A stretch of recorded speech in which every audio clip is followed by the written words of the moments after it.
Clean all the dishes, screamed a ferocious she-wolf in my face.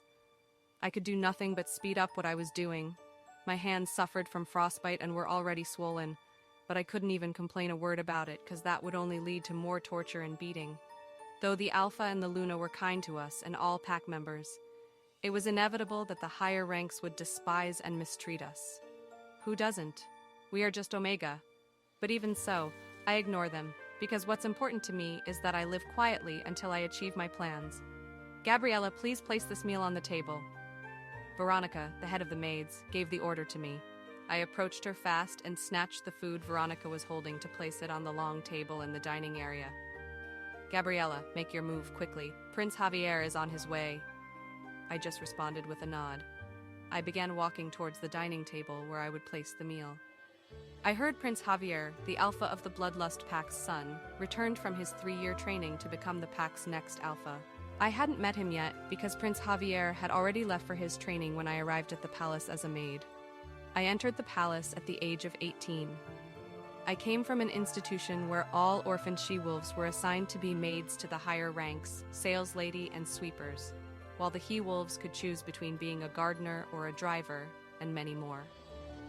Everything from the orphanage was Omega, the lowest rank of all werewolves. They felt that Omega was the most vulnerable of all. Our rank may rise because of our social standing, but for me, who came from an orphanage, I must accept what was meant for me.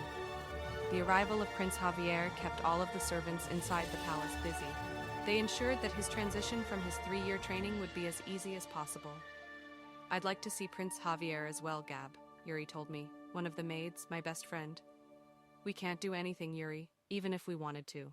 We are the lowest-ranking maids in the palace, so all we can do is wait for them to finish their meal, I said as I glared at her. Yuri pursed her mouth and said, Gab, I heard Prince Javier doesn't yet have Luna. Maybe if he sees me, he'll recognize me as his Luna. I chuckled as a result of Yuri's joke. Don't allow your imagination to eat you. Don't mention something impossible to happen, Yuri.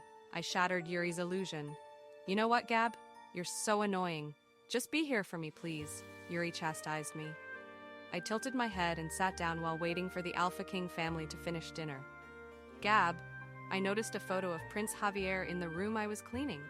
He was young at the time, and I could tell he was gorgeous, even though he didn't have that so-man figure in the photo.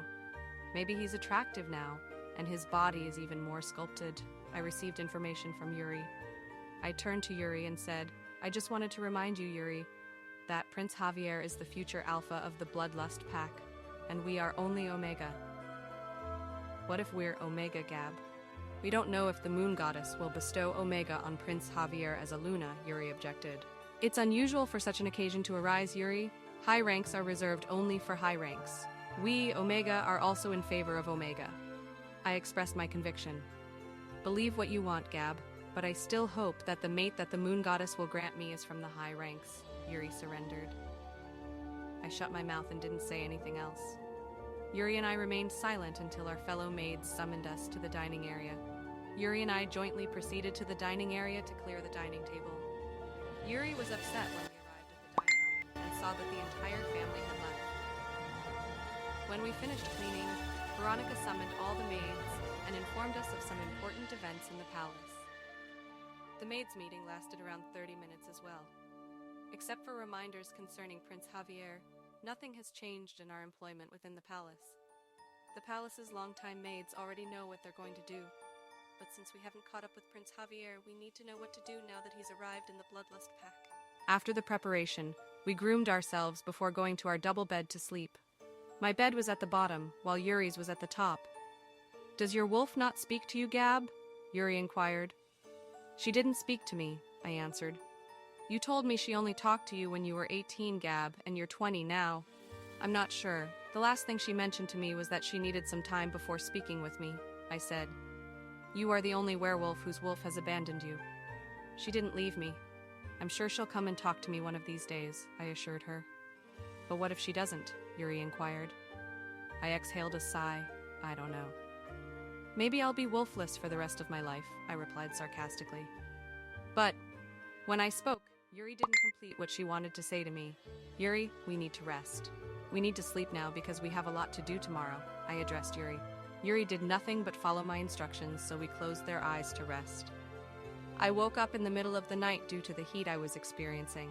I got out of bed and went to our quarters to get some fresh air. I went to the servants' mini garden in the back of the palace. I sat in the cemented chair, enjoying the fresh breeze. The sky was clear, many stars were visible, and the night was peaceful. I sat up with a sigh of relief. I have no idea how long I sat before deciding to return to our room. I was going to return to our room when my arm was grabbed. I came to a halt and cautiously turned to see who was holding me, and I spotted a guy. "Who are you? What do you want from me?"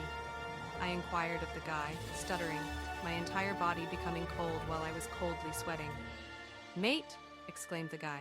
"Mate, I am your mate?" I asked the guy, still in disbelief. I received no response from the guy. He gripped my arm forcefully and yanked it away immediately. "Let me go!" I yelled at the guy, but he didn't appear to hear me. The guy scooped me up, hopped at the gate, and ran into the woods.